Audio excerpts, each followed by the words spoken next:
बिस्मिल्लाहिर रहमानिर रहीम।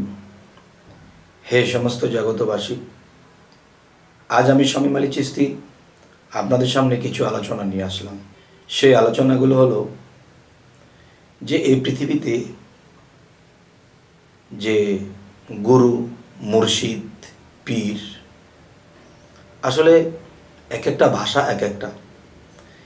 পীর কিন্তু মুর্শিদ নয়, আবার মুর্শিদ কিন্তু গুরু নয়। তবে যেহেতু তিনটা নাম, তিনটা কাম। দেখেন, পীর শব্দের অর্থ যদি আমরা খুঁজি তাহলে পাওয়া যায় কি? তাহলে পাওয়া যায় পীর জ্ঞানের বৃদ্ধা। বৃদ্ধা তো আসলে বয়সে বড়, তার মানে জ্ঞানেও বড়, যাকে জ্ঞানের বৃদ্ধা বলা হয়। এ হলো একটি বিষয়। আরও একটি বিষয় হলো মুর্শিদ। মুর্শিদ শব্দের অর্থ কি? মুর্শিদ শব্দের অর্থ একে বুঝতে গেলে বোঝা যায় মুর্শিদ, মোর যোগ সিদ্ধ মুর্শিদ। যে আপনার পীর সাহেব যখন এই দেহ নিয়েছিল তখন কিন্তু তিনি পীর সাহেব ছিলেন, আর পীরের ভিতরে মুর্শিদ বসবাস করে। আর সে মুর্শিদ আত্মরূপে। পীরের যে স্রোতটা আছে, পীরের যে বর্জকটা আছে, যে রূপস্রোতটা, ভক্ত যখন সাধনা করে এবং সাধনা করতে গেলে যখন পীরের রূপস্রোতটা টানে বা ধ্যান করে, আর সেই পীরের যে স্রোতটা, সেই স্রোতটাই হলো মুর্শিদ, যাকে মর্যক সিদ্ধ মুর্শিদ বলা হয়। আচ্ছা, এই পৃথিবীতে কারো রূপের বা কারো স্রোতের, কারো বর্জকের ধ্যান করা যাবে না, একমাত্র মুর্শিদের করা যাবে।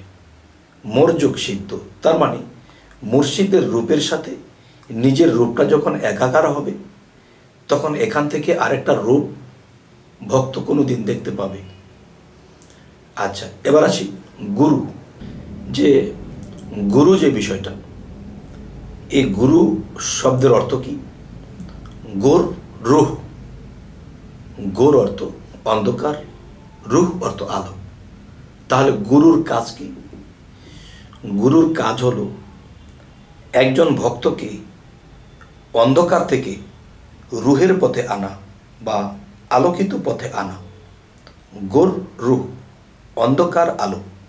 অন্ধকারে ধাবিত যেই মানুষগুলো পড়ে আছে, তারা যদি গুরু মুর্শিদকে মানে, তাহলে সেই মানার মাধ্যমে দিয়ে একজন গুরু, গোর রুহ, একজন অন্ধকারের মানুষকে আলোতে টেনে আনার নাম, এটাই হলো গুরু। যাই হোক, এক একটা নাম এক একটা কাম।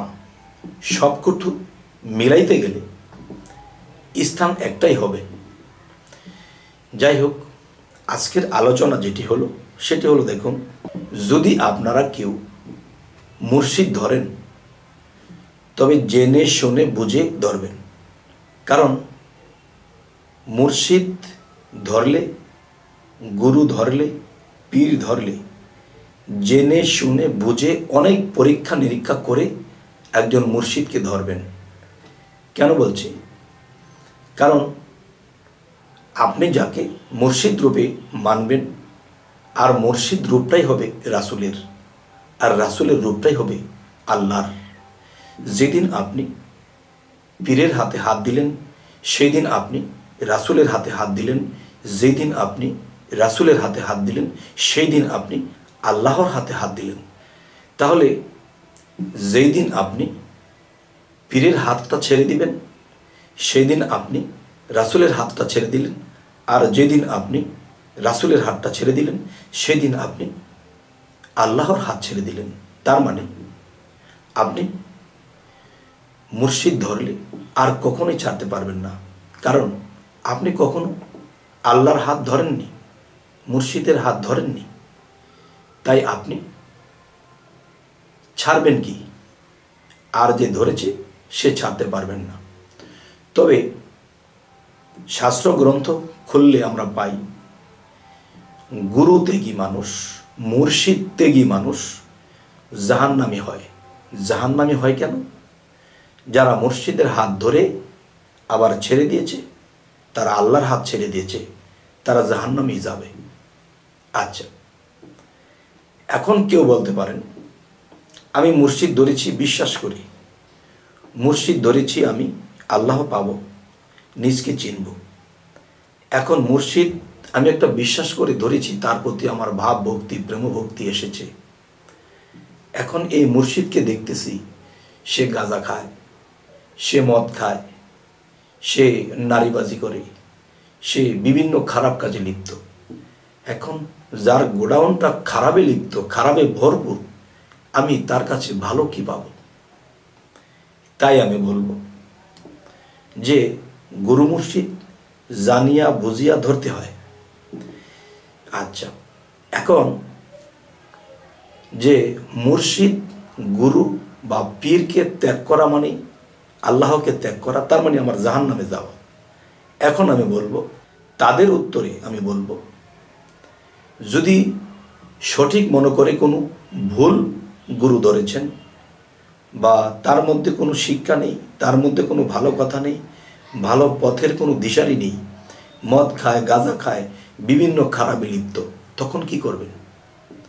তখন এরকম গুরু দিয়ে তো আমার জীবন শেষ। তখন কি করবেন? যে শাস্ত্র গ্রন্থ এবং আমরা কোরআন খানি যদি খুলি, তাহলে আল্লাহ কিন্তু এর ফায়সালা রেখেছে। আমি যদি মনে করি এটা ভণ্ড গুরু, এই গুরুর পিছনে থাকলে আমার জীবন শেষ, তাহলে আপনি মনে যখন সাক্ষ্য দেয় না, যেই জিনিস মনে সাক্ষ্য দেয় না, সেখানে তো ঈমান নেই। আর ঈমান ছাড়া জায়গা থেকে আপনার জীবন নষ্ট করে কোনো লাভ নেই। তাহলে অবশ্যই ভালো একজন কামেল মুর্শিদ আপনারা দেখবেন। এরপরে আপনি আরেকজন গুরুকে ধরতে পারেন। আর যদি আপনি বুঝেন যে একজন কামেল মুর্শিদ আমরা পেয়েছি, একজন ভালো গুরু পেয়েছি, ভালো পীর পেয়েছি, তিনি কামেল, তিনি চরিত্রবান, তিনির মধ্যে আল্লাহর শিক্ষা আছে, এরকম গুরুকে যারা ত্যাগ করবে তারা জাহান্নামে যাবে। তবে হে সমস্ত জগতবাসী, আজকে যে আলোচনাটি নিয়ে আপনাদের সামনে বসেছি, দুইটি সাইড কথা বলা হলো। যে আপনার চোখে ধরা পড়ে গেছে, আপনার মনে তার প্রতি ঈমান নেই, তাহলে এখানে আপনার থেকে কোনো লাভ নেই। আপনি একজন কামিল মুর্শিদকে অবশ্যই ধরবেন। তবে মনে রাখতে হবে, নিজকে চেনার জন্য যেহেতু বায়াত হওয়া, নিজকে চিনলে আল্লাহকে চেনা যাবে। তাহলে আপনি কি, আপনার পরিচয় কি, আপনার দেহ কোরআনের মধ্যে দেখিয়ে দেওয়া হবে। সেই বায়াতের সময়, সেই মুরিদ হওয়ার সময় আপনার পরিচয়পত্র আপনার দেহ কোরআনের মধ্যে আছে। আল্লাহ যে আপনাকে সৃষ্টি করেছে তার প্রমাণাদি আপনার দেহ কোরআনের মধ্যে দলিল রাখা আছে। তা দেখিয়ে যদি কেউ বায়াত করায় তাহলে হয়ে যাবে। আচ্ছা, এখন আমি যে কথাটি বলবো যে হায় রে, এতদিন কি করলাম, একজন গুরু ধরে কত বিশ্বাস ভক্তি করেছি, কিন্তু একসময় বিশ্বাস হয়েছিল, এসেছিলেন, যতটুকু বিশ্বাসের মাধ্যমে থেকে কাজ করেছেন ওই ফলাফল আপনি পেয়ে যাবেন। কিন্তু এখন যে আপনার ঈমান নেই, এখন যে আপনার তার প্রতি বিশ্বাস নেই, তাহলে এখানে থেকে আপনার কোনো লাভ হবে না। কারণ কোরআনে বারবার বলেছে ঈমান ঠিক রাখতে হবে। যার প্রতি ঈমান নেই, এখানে থেকে আমার কোনো লাভ নেই। তবে দেখেন, একদম কামেল মুর্শিদের কথা আল্লাহ কিন্তু বলেছে যে হে রাসূল, আপনার হাতের উপর যারা হাত দিল তাদেরকে বলে দিন তাদের হাতের উপরে আমি আল্লাহর হাত আছে। আল্লাহর হাত যে আছে তা দেখার বস্তু। দেখতে হবে যে আল্লাহর হাত যে আছে, তা দেখেই বায়াত গ্রহণ করতে হবে। যাই হোক, আজকে এই বিষয়টি কেন বললাম, যে অনেকেই বলে অনেক বিশ্বাস করে বায়াত হয়েছিলাম, আজকে এই অবস্থা, আমাদের ভাগ্য খারাপ। যদি কেউ এরকম অবস্থা হয়, অবশ্যই একজন কামেল মুর্শিদের কাছে যেতে পারবেন, একজন যদি মনে করেন যে হ্যাঁ আমি কামেল পেয়েছি, তখন আর কোনোদিন ত্যাগ করতে পারবেন না। আর যদি ত্যাগ করেন তাহলে জাহান্নামে যেতে হবে। তো আজকের আলোচনায় আমি আপনাদেরকে কি বোঝাতে চাইলাম অবশ্যই আমাকে জানাবেন, এবং কি ধরনের আলোচনা আপনারা সামনে চাইছেন অবশ্যই বলবেন। আমি সামনে যেন আপনাদের পছন্দ মতো আলোচনা দিতে পারি। তবে আমাদের চ্যানেলের আলোচনা যদি ভালো হয় অবশ্যই সাবস্ক্রাইব করে নেবেন, পরবর্তীতে যেন আপনাদেরকে ভালো ভিডিও এনে দিতে পারি। তো সকলেই ভালো থাকবেন। আল্লাহ হাফিজ।